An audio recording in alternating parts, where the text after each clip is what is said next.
नमस्कार, जय हिंद। मैं रविंद्र सिंह यादव आज एक ऐसे क्रांतिकारी के बारे में बात करने जा रहे हैं जिन्होंने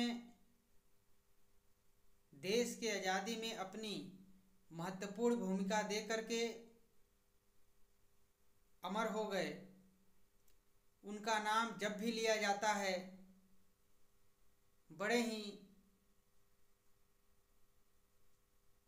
विचारों के साथ, बड़े ही क्रांतिकारी भावनाओं के साथ सम्मानपूर्वक उनको याद किया जाता है। आज पूरा भारत देश उनका गुणगान कर रहा है, उनका शहादत दिवस मना रहा है, जिनका नाम है खुदीराम बोस। साथियों, आज हम बात करेंगे खुदीराम बोस जी के बारे में कि खुदीराम बोस देश की आज़ादी में किस प्रकार का योगदान दिए और संघर्ष करते करते, पापी गोरे अंग्रेजों को मारते मारते अपने प्राणों को न्यौछावर करके इतिहास के पन्नों में अमर हो गए। खुदीराम बोस जी का जन्म 3 दिसंबर 1889 को कलकत्ता के मिदनापुर जिले हबीबपुर नामक गांव में हुआ था। खुदीराम बोस जी के पिताजी का नाम त्रैलोकनाथ बोस और माताजी का नाम लक्ष्मी प्रिय देवी था। पिताजी ब्रिटिश ईस्ट इंडिया के अधीन एक तहसीलदार के पोस्ट पे कार्यरत थे। माताजी एक सभ्य भारतीय महिला थी। खुदीराम बोस जी का जीवन बड़ा ही संघर्षों और कठिनाइयों से बीता। जब खुदीराम बोस छोटे थे तभी इनके माता पिता का साया इनके सर के ऊपर से उठ गया। साथियों, इतिहास में बताया जाता है कि जब खुदीराम बोस छोटे थे तभी इनकी बड़ी बहन 3 मुट्ठी अनाज या खूद दे करके, हम लोगों के यहाँ खुद्दी बोलते हैं, उधर खूद बोला जाता था, खूद दे करके खुदीराम बोस को गोद ले लिया था। जब माता पिता परलोक चले गए तो इनकी बड़ी बहन खुदीराम बोस को अपने यहाँ लाती हैं और बताया जाता है कि वहीं से इनका नाम, वही जो 3 मुट्ठी खूद दे करके एक प्रथा थी, वो प्रथा के अनुसार 3 मुट्ठी खूद दे करके खुदीराम बोस को गोद ली थी। तो खुदीराम बोस का नाम वहीं से पड़ गया खुदीराम बोस। बड़ी बहन खुदीराम बोस को घर पे लाती हैं, उनका पालन पोषण करती हैं और एक विद्यालय में एडमिशन करा देती हैं, दाखिला करवा देती हैं और खुदीराम बोस पढ़ाई लिखाई करने लगते हैं। लेकिन खुदीराम बोस के अंदर बचपन से ही देशभक्ति की भावना उमड़ रही सी, पनप रही थी। उनके मन में था कि पापी गोरे अंग्रेज हमारे भारतीयों के ऊपर अत्याचार करते हैं, हमारे बहनों के ऊपर अत्याचार करते हैं, माताओं के ऊपर अत्याचार करते हैं, नौजवानों के ऊपर अत्याचार करते हैं। तो ये ज्वाला वे बचपन से ही अपने दिल में सजोए रखते थे या सजो करके रख रहे थे कि हमें मौका मिलेगा तो इन पापी गोरे अंग्रेजों को जड़ से उखाड़ करके फेंक देंगे। जब ये 9th क्लास में पढ़ रहे थे उसी समय अरबिंदो घोष और भगनी निवेदिता कलकत्ता के पास आते हैं, कलकत्ता के क्षेत्रों में कार्यक्रम कर रहे थे, तो खुदीराम बोस भी वहाँ पहुँच जाते हैं और उनके विचारों को सुन करके उनसे प्रभावित होते हैं और जा कर के उनके समिति में दाखिला लेते हैं, उसका सदस्य बनते हैं। जब ये खुदीराम बोस जा कर के अरबिंदो घोष या उनके सदस्यों से मिलते हैं तो लोग मना करते हैं कि आपको पढ़ने लिखने की ज़रूरत है, आपका उम्र कम है, आप पढ़ लिख लीजिए, इसके बाद अनुशीलन समिति का सदस्य बनिए और कार्य करिए। लेकिन इनके अंदर क्रांतिकारी भावना पहले से भरा हुआ था। इन्होंने रिक्वेस्ट किया कि आप मुझे जो काम देंगे मैं उसको ईमानदारी से करूँगा, तो लोग मान जाते हैं और इनको पंपलेट बांटने और पोस्टर चिपकाने का कार्य सौंपते हैं। ये अपना कार्य ईमानदारी और निष्ठा से करने लगे। इसके बाद अरबिंदो घोष जी का नज़र इनके कार्यों पे जाता है, इनके ईमानदारी और लगन मेहनत को देखते हैं और कहते हैं कि लड़का बड़ा ईमानदार और संघर्षशील है। इसके बाद उनको अपने मुख्य समिति योजना समिति में शामिल करते हैं और बैठ कर के योजना बनाते हैं और बताते हैं कि जितने भी अंग्रेज सरकारी बिल्डिंग बना करके बैठे हैं उनको बम से उड़ाना है और अंग्रेज़ों को मारना है और भारत से भगाना है। ये लोग मिलकर के कार्य करने लगते हैं। उसी समय एक अंग्रेज जो बड़ा ही क्रूर था, जिसका नाम किंग्सफोर्ड था। किंग्सफोर्ड जितने भी क्रांतिकारी पकड़े जाते थे उनको कड़ा सजा सुनाता था और मृत्युदंड देता था, ताकि और क्रांतिकारी इस प्रकार से गतिविधि या कार्य करने के लिए एक बार सोचें। क्रांतिकारियों के नज़र पे किंग्सफोर्ड चढ़ गया था और अनुशीलन समिति के सदस्यों ने मिलकर के योजना बनाते हैं कि किसी भी प्रकार से किंग्सफोर्ड जज को जान से मारना है। इसके लिए बैठक करते हैं, गुप्त बैठक होती है, जिसकी जिम्मेदारी खुदीराम बोस और प्रफुल्ल चाकी को दिया जाता है। योजना के तहत खुदीराम बोस को मुजफ्फरपुर के लिए रवाना किया जाता है। उसके साथ पिस्टल, रहने खाने का पैसा,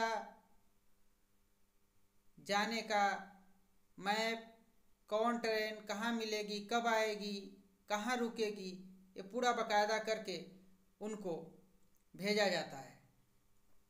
इसके बाद खुदीराम बोस और प्रफुल्ल चाकी मुजफ्फरपुर पहुंचते हैं और जहां किंग्सफोर्ड का बंगला था उसी के आसपास एक रूम लेते हैं और रहने लगते हैं और किंग्सफोर्ड के ऊपर चौकन्ना नज़र रखने लगे कि किंग्सफोर्ड कब निकलता है, कहाँ जाता है, कब आता है। इतने में किसी मुखबिर के द्वारा सीआईडी को बता दिया जाता है कि किंग्सफोर्ड के ऊपर खतरा है, कुछ लोग इनको जान से मारना चाहते हैं।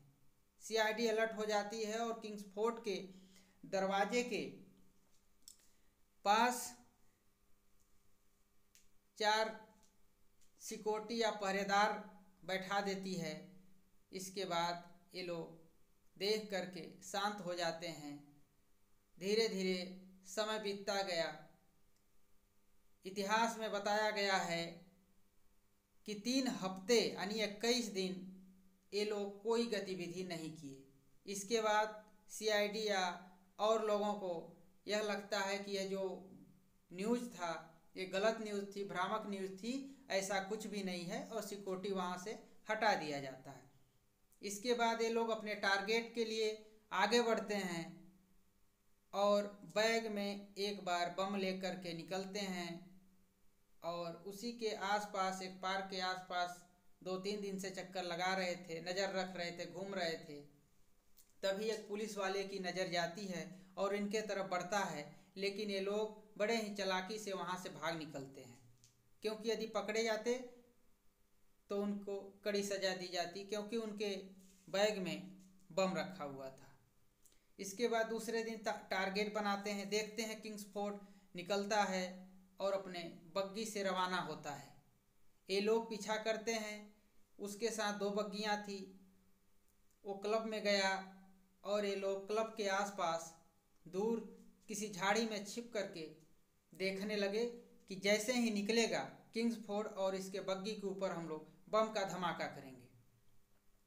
किंग्सफोर्ड निकलता है, ये लोग देखते हैं कि उसके साथ 4 लोग हैं, किंग्सफोर्ड और उसकी बेटी और उसका एक कोई फ्रेंड था, उसकी पत्नी। बग्गी सेम थी, एक बग्गी पे किंग्सफोर्ड की बेटी और उसके फ्रेंड की पत्नी बैठ जाती हैं और एक बग्गी पे किंग्सफोर्ड और उसका मित्र बैठ जाता है। ये लोग काफ़ी दूर थे, बग्गी सेम थी। ये लोग पहचान नहीं पाए कि किंग्सफोर्ड किस बग्गी में बैठा है, लेकिन ये पता था कि ये दोनों बग्गी किंग्सफोर्ड की है। और ये लोग वहाँ से अचानक निकलते हैं और सामने आ जाते हैं और बम का गोला बग्गी पे फेंक देते हैं, बग्गी ध्वस्त हो जाती है। लेकिन जिस बग्गी पे किंग्सफोर्ड बैठा था उस बग्गी पे बम का धमाका नहीं हो पाया। जो दूसरी बग्गी थी जिसमें उसकी बेटी और मित्र की पत्नी बैठी थी, उस बग्गी के ऊपर बम फेंक दिया जाता है और बग्गी ध्वस्त हो जाती है। किंग्सफोर्ड वहाँ से भागा और इधर प्रफुल्ल चाकी और खुदीराम बोस अलग अलग डायरेक्शन में भागते हैं और पूरे क्षेत्र में खलबली मच जाती है, तहलका आग की तरह फैल जाता है कि किंग्सफोर्ड के बग्गी पे 2 लड़के बम फेंक दिए हैं। बम फेंकते समय किसी ने देख लिया था कि 2 लड़के थे, जवान थे, लेकिन पहचान नहीं कर पाए थे। पुलिस चौकन्ना हो गई, हर रेलवे स्टेशन पे हर जगह पुलिस चौकन्ना होकर के खोजने लगी और ये लोग वहाँ से भाग निकलते हैं। बताया जाता है कि 2 या 3 दिन के बाद इलाज के दौरान किंग्सफोर्ड की बेटी और फ्रेंड की पत्नी जो थी वो डेथ कर जाती हैं, मृत्यु हो जाता है उनका। इसके बाद खुदीराम बोस उबेने पाँव, नंगे पाँव पैदल चलते चलते चलते पूरा रात पैदल चले। बताया जाता है कि 25 मील पूरा पैदल चले थे। न खाने का अन्न था, न पीने का पानी था, लेकिन जहन में एक जुनून था, एक जज्बा था और उसी जज्बे के साथ आगे बढ़ रहे थे। रास्ते में तमाम तकलीफ़ें आई होंगी, जंगल, झाड़ियाँ, पहाड़ सभी को क्रॉस करते करते करते और सुबह वैनी रेलवे स्टेशन पे पहुंचते हैं और प्यास से तड़प रहे थे और एक कोई गुमती या ठेला टाइप का लगा था, वहाँ जा कर के खुदीराम बोस पानी पीने लगते हैं। तभी 2 पुलिस वाले उनके सामने आकर के खड़े हो जाते हैं और ये देखते हैं तो अवाक हो जाते हैं और वहाँ से भागने का प्रयास करते हैं। तभी उनके धोती और कुर्ते से एक पिस्तौल गिर जाती है और पुलिस उतने में चौकन्ने हो जाते हैं, करी कोई क्रांतिकारी जरूर है। और उतने में एक पुलिस वाला लपक करके उनको पकड़ लेता है और हाथापाई होने लगता है। उतने में दूसरी पिस्तौल गिर जाती है और उनका शक और मजबूत हो गया और इस प्रकार से खुदीराम बोस पकड़े जाते हैं। इसके बाद 1 मई को खुदीराम बोस को मुजफ्फरपुर ला करके मजिस्ट्रेट के सामने पेश किया जाता है। तो पूछा जाता है, मजिस्ट्रेट खुदीराम बोस जी से पूछता है कि और तुम्हारे साथ कौन कौन थे, कौन संगठन तुमको भेजा था, किस समिति के सदस्य हो, तुम्हारा क्या उद्देश्य था। खुदीराम बोस निर्भीक होकर के बोलते हैं कि हम अकेले थे और हम अपने मर्जी से बम फेंके हैं, मेरा उद्देश्य था किंग्सफोर्ड को मारना और हमारे साथ कोई नहीं था। लेकिन खुदीराम बोस को यह नहीं पता था कि इधर प्रफुल्ल चाकी पकड़ा गया है अब हम थोड़ा सा बात करेंगे प्रफुल्ल चाकी के बारे में कि जब प्रफुल्ल चाकी वहाँ से भागे तो कहाँ गए और कैसे पकड़े गए। जब प्रफुल्ल चाकी वहाँ से भागे, रास्ते में आ रहे थे, तो उसी के दरम्यान भारत का ही कोई एक अच्छा व्यक्ति मिल जाता है जो ब्रिटिश सरकार में रेलवे विभाग में ड्यूटी करता था। प्रफुल्ल चाकी को अपने घर लेकर के जाता है, उनको खिलाता है, पहनाता है, सुलाता है और सुबह बाकायदे उनका ड्रेस, उनका गेटअप चेंज करके ट्रेन पे ले जा कर के बैठा देता है। प्रफुल्ल चाकी बातचीत करने में बड़ा माहिर थे, उस्ताद थे, चंचल प्रवृत्ति के थे। जब ट्रेन में बैठे तो उसी ट्रेन में भारत का ही कोई एक गद्दार जो ब्रिटिश सरकार में कार्य कर रहा था, सब इंस्पेक्टर के पोस्ट पे था, प्रफुल्ल चाकी से बात करने लगा और प्रफुल्ल चाकी उससे बात करने लगे। बात बात में उसको डाउट हुआ कि यार कहीं यही तो वह व्यक्ति या वह लड़का नहीं है जो किंग्सफोर्ड के बग्गी के ऊपर बम फेंका हो। बात करते करते बात में उलझा लिया और धीरे धीरे उसका शक बढ़ता गया और प्रफुल्ल चाकी को प्यास लगी। अगले स्टेशन पे ट्रेन रुकी और प्रफुल्ल चाकी पानी पीने के लिए ट्रेन से नीचे उतरते हैं। इतने में वह गद्दार एसएमएस के थ्रू मैसेज पहुंचा देता है कि जो लड़का किंग्सफोर्ड के बग्गी पे बम फेंका था इसी ट्रेन में बैठा है। और प्रफुल्ल चाकी आके बैठ जाते हैं अपने कंपार्टमेंट में, अपने सीट पे, और बातों बात में वह व्यक्ति उलझाए रहता है। और अगले स्टेशन पे जैसे ही ट्रेन रुकती है, चारों तरफ से पुलिस उनको घेर लेते हैं। तब इनको समझ आता है कि अब कोई गड़बड़ हो चुका है और ये भागने का प्रयास करते हैं। मुठभेड़ होता है, इनके पास भी पिस्तौल था, बंदूकें लेकर के ये भी बैठे थे और मुठभेड़ होता है। उनसे लड़ते रहे, वो लोग भी गोलियां चलाए, ये भी चलाए और लास्ट में जब आखिरी गोली बची तो इनको लगा कि अब अंग्रेज हमको पकड़ लेंगे और सच्चाई उगलवाएंगे और हमारे और संगठन या समिति के बारे में जानकारी लेंगे। और लास्ट गोली जो पिस्तौल का था, पिस्तौल मुंह में डाल करके और उसका घोड़ा दबा देते हैं और शहीद हो जाते हैं। इधर जब प्रफुल्ल चाकी की पार्थिव शरीर खुदीराम बोस के पास पहुंचती है तो खुदीराम बोस देख करके अवाक हो जाते हैं कि अरे ये तो प्रफुल्ल चाकी है। तब खुदीराम बोस बताते हैं कि ये प्रफुल्ल चाकी मेरा मित्र है और ये भी साथ था। अंग्रेज पापी इतने क्रूर थे, इतने से उनको संतुष्टि नहीं मिली। तब एक योजना बनाते हैं कि प्रफुल्ल चाकी का गर्दन अलग कर दो, काट दो और इसके गर्दन को कलकत्ता भेजो, वहाँ लोग देखें, पहचाने कि यही प्रफुल्ल चाकी है या कोई और। पहचान तो उन्हें पहले ही हो गई थी, लेकिन भारतीयों या क्रांतिकारियों के अंदर भय पैदा करने के लिए, उनको डरवाने के लिए उनका सर धड़ से अलग कर दिया जाता है और कलकत्ता भेजते हैं। लोग देखते हैं कि हाँ यही प्रफुल्ल चाकी है, चारों तरफ जाता है, सभी लोग अवाक हो जाते हैं कि प्रफुल्ल चाकी को मार दिया गया। इस तरह से यह मैसेज पूरी आग की तरफ फैल जाती है। इसके बाद खुदीराम बोस के ऊपर मुकदमा चलता है और लास्ट में 11 अगस्त 1908 को खुदीराम बोस की सज़ा फांसी मुकर्रर होती है। जब खुदीराम बोस जी को फांसी के फंदे पे ले जाया जाता है तब खुदीराम बोस का चेहरा ओज से भरा हुआ था, चेहरे पे एक मुस्कान थी, एक चमक दिखाई देता था। उनके मन में था कि मेरा जो लक्ष्य था, मेरा जो उद्देश्य था, हम 18 वर्ष के उम्र में अपना लक्ष्य प्राप्त कर लिए, हम किंग्सफोर्ड को उड़ा दिए। जब इनको फांसी पे चढ़ाने के लिए खड़ा किए, तब खुदीराम बोस जी ने एक गीत गाया था